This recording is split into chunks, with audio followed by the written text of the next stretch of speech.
तो अब ये बात ख़ास है जो मैं अपने तमाम सामीन को सुनाना चाहता हूँ और मुहिब्बान अनीस को ख़ास तौर से बताना चाहता हूँ। मैं पानी भी हराम समझता हूँ लखनऊ का पीना उस वक्त तक जब तक मज़ार अनीस पर हाज़िरी ना हो जाए। अल्लाहु अकबर, यकीनन। तो अल्लामा नासिर अब्बास शहीद ने जब ये मंज़र देखा कि वहाँ पर गंदगी बहुत ज़्यादा है तो उनकी आंखें नम हो गई। अल्लामा नासिर अब्बास शहीद ने अपने हाथों से फिर मज़ार अनीस को धोया। भाई ना लखनऊ की ज़बान सराय की है, ना अनीस की ज़बान सराय की है, ना मेरी ज़बान सराय की है, फिर ये सराय की ज़बान में क्यों मजलिस पढ़ रहे हैं। और वो सराय की ज़बान में मजलिस पढ़ रहे थे और गिरिया कर रहे थे। उन्होंने कहा कि शफीक साहब किसकी मजाल है, किसकी औकात है कि अनीस के सामने उर्दू मजलिस पढ़े। अल्लाह, ये वो हैं जिनके बारे में कहा जाता है कि अगर कुरान शरीफ उर्दू ज़बान में आता तो अनीस की ज़बान में आता। और जब वो वहाँ आए तो उन्होंने वो कुर्ता उतारा जिससे मज़ार अनीस को साफ़ किया था। वो कुर्ता उतारने के बाद एक थैली में रखा तो कहने लगे ये कुर्ता मैं वसीयत करूँगा अपने अहले खाना को कि मेरे मरने के बाद ये मेरी कब्र में रखा जाए। मैंने कहा अल्लामा साहब ये बताइए आप कि आप मज़ार अनीस से पहले गए और दरगाह हज़रत अब्बास में बाद में गए।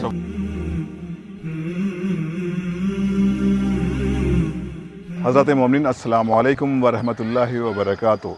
आज हम एक ऐसी अहम शख्सियत के हवाले से गुफ्तगू करने जा रहे हैं जिसका ताल्लुक़ सरज़मीन पाकिस्तान से है, लेकिन उसकी मोहब्बतें हिंदुस्तान से बेपनाह रही हैं। मेरी मुराद है अल्लामा नासिर अब्बास साहब। और इस सिलसिले में हम बात करेंगे मौलाना डॉक्टर मिर्ज़ा शफ़ीक हुसैन शफ़क़ साहब। शफ़क़ साहब आपका हम इस्तक़बाल करते हैं क्योंकि आपका शहर लखनऊ से बड़ा ताल्लुक़ रहा है, आपका अदब से ताल्लुक़ है और ख़ास तौर से जिस शख्सियत के हवाले से इस वक्त हम गुफ्तगू करने जा रहे हैं मेरी मुराद अल्लामा नासिर अब्बास शहीद साहब से है। तो क्योंकि जब वो लखनऊ आए थे तो उस वक्त जैसा कि मुझे इल्म है कि आप उनके हमराह थे और क्या क्या वाक़यात, क्या क्या लखनऊ से उनको उनसियत थी, क्या मोहब्बतें थी, थोड़ा हमारे सामीन को ही बता दें। देखिए लखनऊ से अल्लामा नासिर अब्बास शहीद की बेइंतहा मोहब्बत थी। जी। और उनकी मोहब्बतें जो लखनऊ के साथ थी वो जब हम लोग गुफ्तगू करेंगे अभी वो ज़ाहिर हो जाएंगी हमारे तमाम सुनने वालों पर। अल्लामा नासिर अब्बास शहीद लखनऊ से किस तरह से वाबस्तगी रखते थे और कितनी गहरी मोहब्बत थी उनकी। दरअसल जो आपने जैसा गुजर भाई भी जिक्र किया कि वो लखनऊ कब आए और कैसे आए, पहले मैं बता दूँ अपने सामीन को। लखनऊ अल्लामा नासिर अब्बास शहीद जो आए थे वो आए थे 5 अगस्त और सन 2001 में। जी 5 अगस्त सन 2001 की वो तारीख़ थी जब अल्लामा नासिर अब्बास शहीद लखनऊ तशरीफ़ लाए थे। दरअसल अल्लामा नासिर अब्बास शहीद तशरीफ़ लाए थे हैदराबाद में अज़ा खाना ज़हरा में जनाब फ़ातिमा ज़हरा सलामुल्लाह अलैहा की शहादत के मजलिस से ख़िताब करने के लिए। हिंदुस्तान का सबसे बड़ा प्रोग्राम है वो। और सबसे वो आशुर खाना भी बहुत बड़ा आशुर खाना है। आशुर खाना भी सबसे बड़ा है और शख्सियत भी बहुत बड़ी और जिस शख्सियत का जिक्र है वो खुद शख्सियत सबसे बड़ी। बेशक बिल्कुल। अल्लामा नासिर अब्बास को शायद हैदराबाद वालों ने इसलिए याद किया था क्योंकि वो मजलिस से अल्लामा इरफान अदर आबदी शहीद ने ख़िताब की थी। जी। उसके बाद नासिर अब्बास शहीद पूरे पाकिस्तान में नहीं बल्कि पूरी दुनिया में अल्लामा इरफान अदर आबदी शहीद के शागिर्द की हैसियत से ही उभर रहे थे। जी। तो इसलिए शायद हैदराबाद वालों ने उनको याद किया था। और उनको शोला बयानी, उनकी जो विलायत अमीरुल मोमिनीन अलैहिस्सलाम का दिफा जिस तरह से वो करते थे, यकीनन वो आज भी हम देखते हैं कि सोशल मीडिया पे छोटी छोटी सी क्लिप्स नशर हुआ करती हैं। बेशक। तो अल्लामा नासिर अब्बास शहीद जब हैदराबाद तशरीफ़ लाए तो उन्होंने मुझे फ़ोन किया। जी।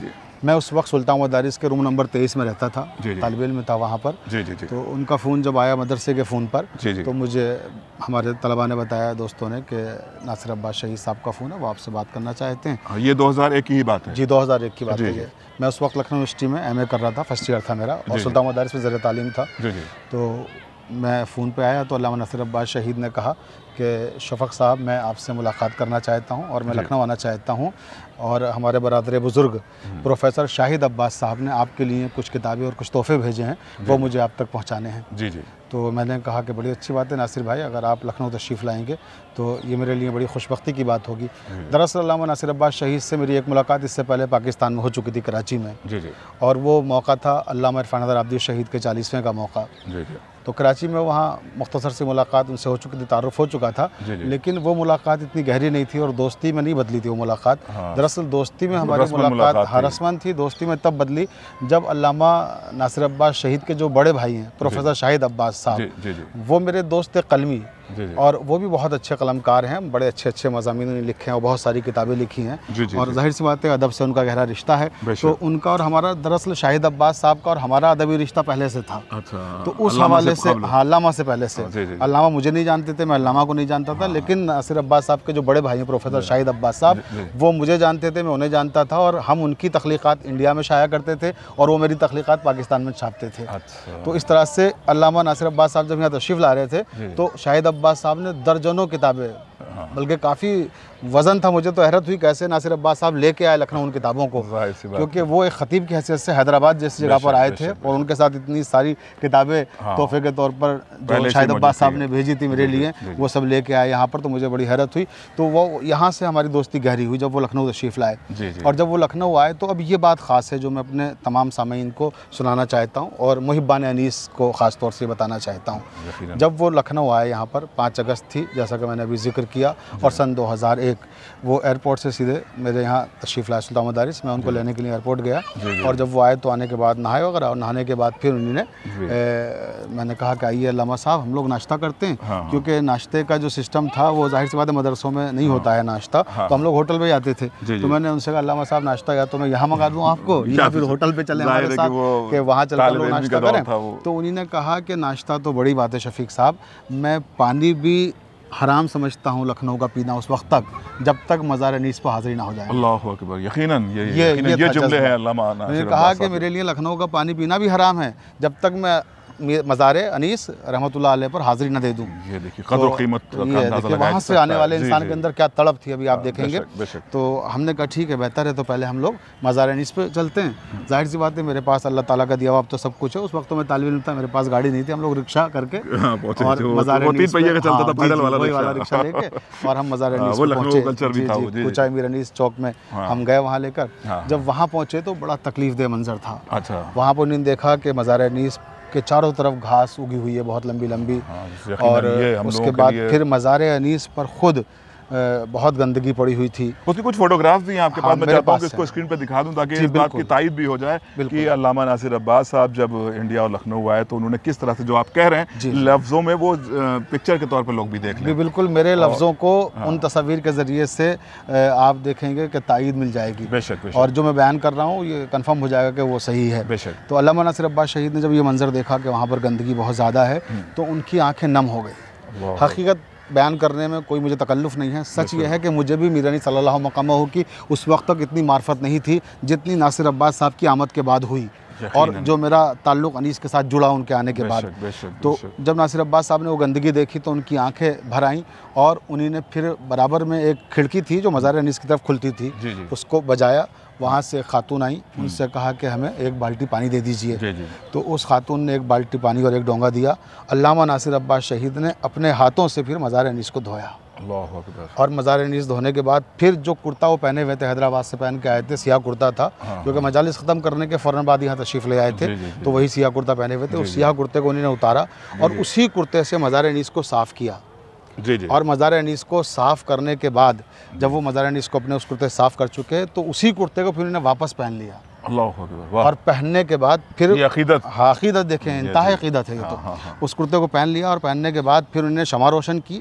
वो सारी तस्वीर आप दिखाइएगा, मैं आपको दिखा रहा हूँ, स्क्रीन पर लोग देख भी रहे हैं, हमारी गुफ्तगू के दौरान ही हम इसको एडिटिंग पे लगा रहे हैं। बिल्कुल। तो उन्होंने शमा रोशन की और हम लोग तबर्रुक लेके गए थे और अगरबत्तियाँ लेकर गए थे, वो सब रोशन की वहाँ पर। उसके बाद अब वो वक्त आया जो बहुत ही ख़ास मैसेज देना चाहता हूँ मैं, और अपने तमाम लखनऊ वालों से दरख्वास्त करूँगा कि इस बात को हमेशा याद रखें और सुने। क्या जज्बा था नासिर अब्बास साहब के अंदर कि अल्लामा नासिर अब्बास साहब ने मजलिस शुरू की, वहीं अकेले वो खतीब और मैं सामने, बस एक सामने एक जाकिर, और मजलिस शुरू हो गई। और जो मजलिस शुरू हुई तो वो सराइकी ज़बान में।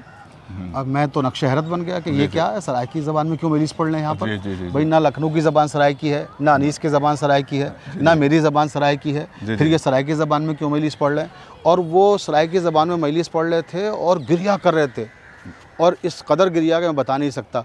और जाहिर सी बात है सराइकी ज़बान मुझे नहीं आती है, तो मैं पूरी तरह से समझ नहीं रहा था, मगर लीजिए। उनके इशारों से समझ रहा था। और मैं उनका जो साहब कर्ब जो और उनका होता है, कर्ब था वो गिरिया, उसको देख करके मुझे भी रोना आ रहा था, लेकिन मैं समझ नहीं रहा था मजलिस को पूरी तरह से, जो सच्चाई है। लेकिन जब मजलिस तमाम हो गई और वो पढ़ चुके और बहुत रोए, तो फिर मैंने कहा नासिर भाई आपने सराय की मजलिस क्यों पढ़ी है मज़ार अनीस पे? अच्छा भाई अनीस को सराय की ज़बान नहीं आती, अनीस की ज़बान सराय की नहीं है, लखनऊ की ज़बान सराय की नहीं है, तो आपने सराय की में क्यों पढ़ी? तो उन्होंने जवाब दिया है, वो जवाब बड़ा अजीब व गरीब जवाब था। यकीन जानिए उसने मेरे अंदर तक मतलब मुर्तइश कर दिया मुझे।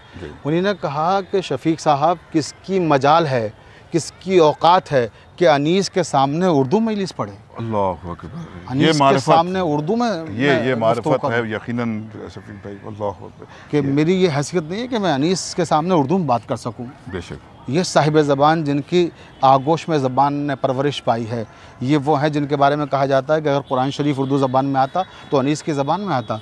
तो मेरी कहाँ इतनी जुरत है, जसारत है कि मैं उनके सामने उर्दू में गुफ्तगू कर सकूँ। तो ये नासिर अब्बास की अक़ीदत देखें आप, अनीस रहमतुल्लाह अलैह के साथ थी। और उसके बाद फिर अब वो वापस आ गए हमारे रूम नंबर 23 सुल्तान मदारिस में, और जब वो वहाँ आए तो उन्होंने वो कुर्ता उतारा जिससे मज़ार अनीस को साफ़ किया था। वो कुर्ता उतारने के बाद एक थैली में रखा, और मैंने कहा इसको नासिर भाई थैली में क्यों रख रहे हैं आप, इसको बाहर करिए, अभी हम धुलवा देंगे इसको, और धुलवाने के बाद इसको आप दोबारा पहनिएगा। तो उन्होंने कहा नहीं शफीक साहब ये कुर्ता अब दोबारा नहीं धुलेगा और ये ना पहना जाएगा। फिर मैंने कहा इस कुर्ते का आप क्या करेंगे? तो कहने लगे ये कुर्ता मैं वसीयत करूँगा अपने अहले खाना को कि मेरे मरने के बाद ये मेरी कब्र में रखा जाए, और यही कुर्ता होगा कि मैं जनाब सैयदा सलामुल्लाह अलैह के सामने शिफात के लिए पेश करूँगा। ये मारिफत और अक़ीदत कि जिसने आपके बेटे के मरसिए लिखे और दुनिया जिस पर गिरिया कुना होती थी और जिसको आपने अपना फ़र्जंद होने की सनद अता फरमाई, उसी मीर अनीस की कब्र को मैंने अपने इस कुर्ते से साफ़ किया था। तो ये मारिफत है, आरिफाना बातें हैं यकीनन।